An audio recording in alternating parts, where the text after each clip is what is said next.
How many of you guys would like to increase your durum yields? I know a lot of farmers have been telling me that we haven't increased durum yields for over 20 years. So that's what we're going to try to do with this study.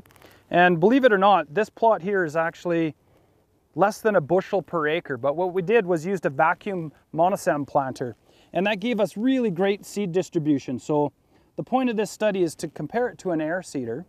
And we think that if we can do this good of a job with a bushel an acre, imagine what we can do with a slightly higher seeding rate.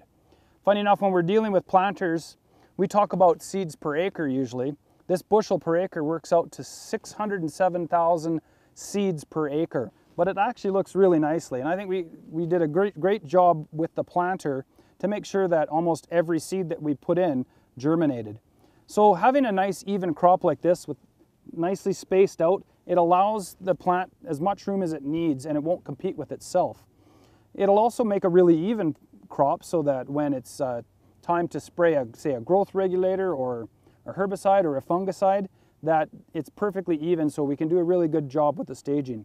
So our hopes is that with good agronomy, with an advanced level of agronomy using a planter, that we're going to be able to break that durum yield barrier.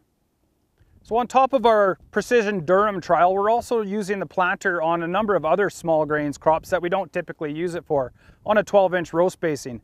We're looking at peas, chickpeas, lentils, faba beans, and I'll be honest with you, when I look at the trials this year, I can't believe how wonderful they look compared to the air seeder.